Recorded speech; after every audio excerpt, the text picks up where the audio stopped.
ભરતભાઈ પ્રજાપતિ આપ સર્વને અંતરના ભાવથી વધાવું છું અને ગુંજવાણી ઓફિશિયલ ચેનલમાં આપ સર્વનું સ્વાગત કરું છું। આજે આપના સમક્ષ રામાયણની 9 ચોપાઈઓ રજૂ કરવી છે, જેને નવધા ભક્તિ કહેવાય છે અને નવધા ભક્તિ બહુ સમજવા જેવી છે। એટલે નવધા ભક્તિને અહીંયામાં ઉતારો તો બહુ આનંદ આવે એવી વાત છે। તો ત્યારે ઘરે બેઠા છીએ અને પોતાના ઘરે જ આ વિડીયો ઉતારીએ છીએ અને આ વિડીયો તમારા સમક્ષ મૂકું છું। આપને કેવો લાગે એ મને કોમેન્ટમાં અભિપ્રાય આપજો। આ તો ટ્રાય કરીએ છીએ, આ ગતિ હજુ આપણે પહોંચ્યા નથી, પણ બસ સંતોના આશીર્વાદ છે તો તમારા સામે આ શબ્દોની એક ધારા રજૂ કરવી છે। તો આપ સર્વ મને સાથ સહકાર આપજો એવી નમ્ર વિનંતી સાથે માં ભગવતી સબરીમાના આંગણે રાઘવેન્દ્ર સરકાર પધારે છે। રામાયણનો ઉજળો પ્રસંગ છે। એ પધારે છે ત્યારે સબરીમા એમ કહે છે કે હે રાઘવ, હે રામ, હું તમારી સેવા કઈ રીતે કરું? તમે તો અયોધ્યાના રાજા છો, મર્યાદા પુરુષોત્તમ રામ છો, પવિત્રતાના એક પૂરની માલિકા, હંમેશના માટે જીવને તારવા વાળા છો। તો હે રામ, તમે આજ મારા આંગણે આવ્યા છો, મારા આનંદનો પાર નથી, તમે આવ્યા છો એનો મને હરખ છે। પણ રામ, એક વાત કહું કે હા, તમે આવ્યા છો એનો આનંદ છે, એથી વધારે જો આનંદ હોય તો આજ મારા ગુરુના વચનો હાચા પડ્યા ને એનો મને આનંદ છે। આય ધીરજ ધર્મ મિત્ર અરુ નારી, આફત કાળ મે પરખી એવું ચાલી। રામાયણની અંદર તુલસીદાસ મહાત્મા કહે છે કે જ્યારે આફત કાળ આવે, તમારો જ્યારે પડતીનો દી આવે, તમારા માથે શનિ દેવતાએ દ્રષ્ટિ કરી હોય અને ઈ વેળા ખબર પડે કે તમારામાં ધીરજ કેવી છે, તમારામાં ધર્મ કેવો છે, તમારા મિત્રો કેવા છે, તમારી અર્ધાંગના કેવી છે, તમારી પત્ની કેવી છે। ધીરજ ધર્મ મિત્ર અરુ નારી, આફત કાલે મે પરખી એવું ચારી। અને માં ભગવતી સબરીમાં રામની રાહ જોઈને બેઠા હતા, ગુરુના વચનો હાચા પડ્યા છે। રામને કીધું કે રામ, કઈ રીતે સેવા કરો? તેની રામ આ નવધા ભક્તિ રજૂ કરે છે। એ નવધા ભક્તિના શબ્દો સાંભળજો શું કહે છે? નવધા ભક્તિ કહો તોહી પાહે, સાવધાન સુનો કરો મન મારે। પ્રથમ ભક્તિ સંતન કર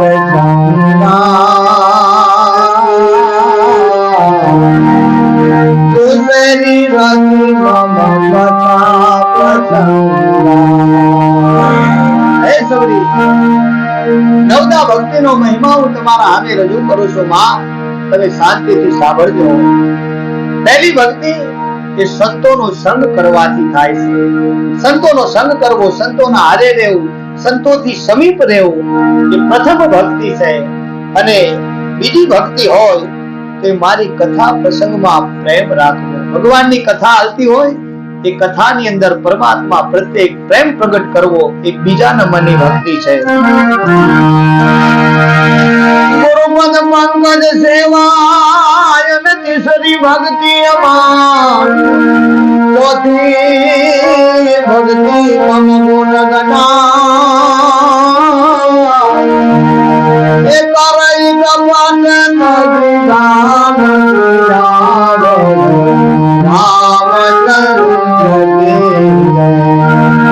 રઘુવીર રામચંદ્ર કી જય। ગુરુપદ પંકજ સેવા, તીસરી ભક્તિ અમાન, ચોથી ભક્તિ મમ ગુણ ગન, કરઈ કપટ તજગામ। તો અભિમાન મૂકીને ગુરુના ચરણ કમળની સેવા કરવી એ ત્રીજા નંબરની ભક્તિ છે। અને કપટ મૂકી અને ભગવાનના ગુણગાન ગાવા એ ચોથા નંબરની ભક્તિ છે।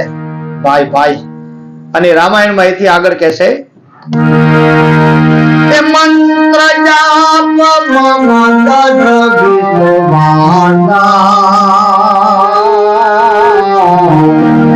પંચમ ભજન સુમેધ પ્રધાન,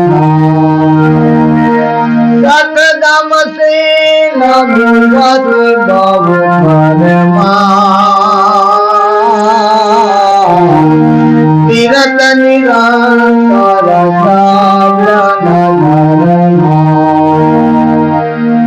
રામ નામના મંત્રોનો જાપ કરવો, વિશ્વાસ સાથે, પવિત્ર પ્રેમ સાથે, વિશ્વાસ સાથે ભગવાનનો જાપ કરવો અને એ જાપની અંદર પોતાનું મન પરોવવું, એ 5મા નંબરની ભક્તિ છે અને વેદોમાં પ્રસિદ્ધ છે. અને 6ઠ્ઠી ભક્તિ એ શીલતા છે.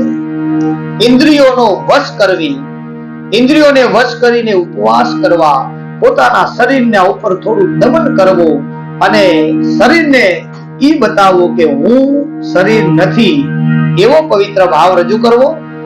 અને ઈ મંગલમય ભાવ છે ત્યારે એ 6ઠ્ઠા નંબરની ભક્તિ પ્રગટ થાય છે. નિરંતર સંતોના ધર્મનું બતાવેલું આચરણ કરવું, સંતોના બતાવેલા રસ્તા ઉપર હાલવું, આ એક ભક્તિનો પ્રકાર છે.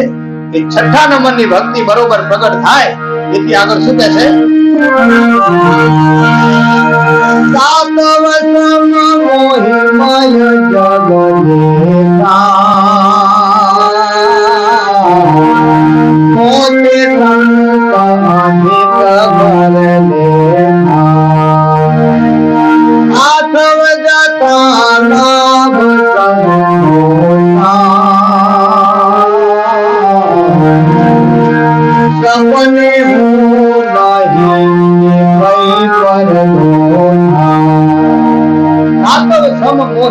જગ દેખા અન મોતે સંત અધિક કર લેખા, આઠવ જથા લાભ સંતોષા, સપને હું નહીં દેખઈ પરદોષા.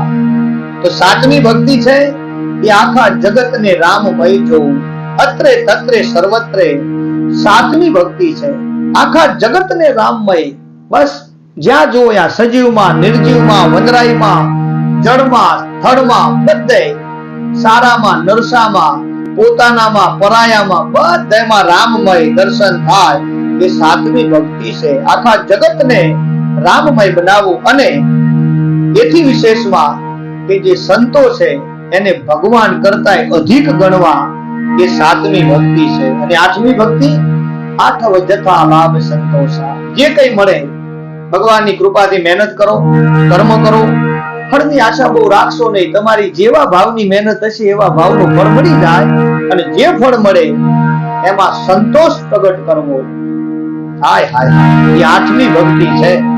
અને 8મી ભક્તિ જો કે થઈ જાય તો બહુ સારી વાત છે, કારણ કે મોટામાં મોટી ભક્તિ 8મી છે ભાઈ. 8મી ભક્તિ છે ને સંતોષ કોઈને નથી.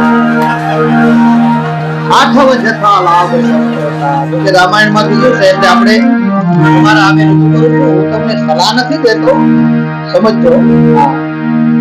અને 8મી ભક્તિ પ્રગટ થાય પછી શું કીધું? બહુ મોટી વાત. નવમ સરલ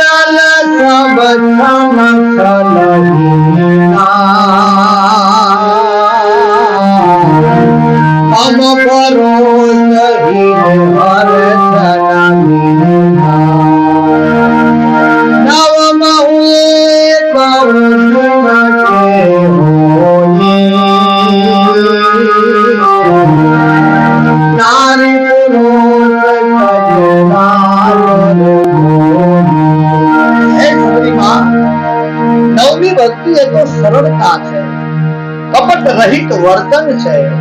છળ કપટ, દગો, વિશ્વાસઘાત, જૂઠ, પ્રપંચ, અત્યાચાર અને દુરાચાર, કામ, ક્રોધ, લોભ, મોહ, મદ, માયા, આ બધું જીવનમાંથી નીકળી જાય અને માત્ર રામ નામનો ભરોસો હૈયામાં ધારણ થાય, એ 9મા પ્રકારની ભક્તિ છે. એ સબરી આ 9માંથી એક પણ ભક્તિ જેના જોડે હોય, પછી એ નારી હોય કે પુરુષ હોય, પોતાનો હોય કે પારકો હોય, સમજણો હોય કે ના સમજણો હોય, એ મારો છે. પણ આ 9 પ્રકારની ભક્તિ સબરી તારામાં છે. હે માં, તમે માતંગ ઋષિની સેવા કરી છે. આ આશ્રમની અંદર તમે ગુરુના વચનથી એક પલાઠી વારીને બેઠા છો. તમારું આસન સિદ્ધ થઈ ગયેલું છે એટલે તમારામાં 9 પ્રકારની ભક્તિ છે. તમને મોજ આવે એવી સેવા કરી શકો છો. અને ત્યારે માં ભગવતી સબરીમાં રામાયણમાં પુરાવો છે, સાક્ષી છે કે જંગલમાં બોરા વીણવા જાય એ બોરા વીણતા વિચાર કરે કે મારા રામને ખાટું હશે તેનું મોં બગડી જાય, તો લાવે કે બોરું ચાખી અને મારા ભગવાનને ધરાવે. અને બોરા ચાખે છે અને ખબર નથી કે એઠા થાય છે. એઠાનો ભાવ આવ્યો જ નહીં, કારણ કે ભાવ વિભોરમાં છે ને, ભૂલાઈ જાય. તો વિદુરના ઘરે કૃષ્ણ આવ્યા તો એવું જ બન્યું કે કેળા લાવ્યા તો એના સાલકા ખવડાવ્યા, જનો બધો ફેંકી દીધો. ત્યારે ભગવાનને ખબર પડી કે આ પ્રેમનું પૂર છે, એમાં તણાઈ જવાય. તો ભગવાન તણાઈ જાય. રામે એઠા બોર ખાધા, સબરીનો પ્રસાદ સમજી અને ઈ રાઘવેન્દ્ર સરકાર સબરીના આશ્રમની અંદર ડગલા માંડી અને રામના સામે સબરીએ પોતાના પ્રાણનો ત્યાગ કર્યો છે. ભલા માણસે એઠા બોર ખવડાવ્યા. એનું એક સરસ મજાનું ગીત છે, મીઠા લાગે તારા બોર એમાં તારી ભાવના છે, સબરી મીઠા લાગે તારા બોર, મીઠા લાગે તારા બોર એમાં તારી ભાવના છે, સબરી મીઠા લાગે તારા બોર. રામ બોલે કે સબરી તારા બોર મને મીઠા લાગે. લક્ષ્મણ કે કેવા લાગે છે રામ? તેથી રામે કીધું છે કે અવધ રસ જાની में ना, जनक घराने में ना, सीता जनक नंदिनी परोसे वाके पकवान में ना, अरे 14 जहान में ना, कौशल्या के धन में ना, एक बेर सबरी को जैसो मैंने पायो रे. हाय हाय, આખા 14 બ્રહ્માંડ ની અંદર આવી મીઠપ નથી એટલો નહીં, પણ મારી માના દૂધ કરતા મીઠા મને બોર લાગે છે. આ મારો રામ છે. ભલા માણસ સાહેબ, એ સબરીના આશ્રમે નવદા ભક્તિ જે રજૂ કરેલી એ 9 ચોપાઈ મેં તમારા સામે મારી કાલી ગયેલી ભાષામાં રજૂ કરી છે.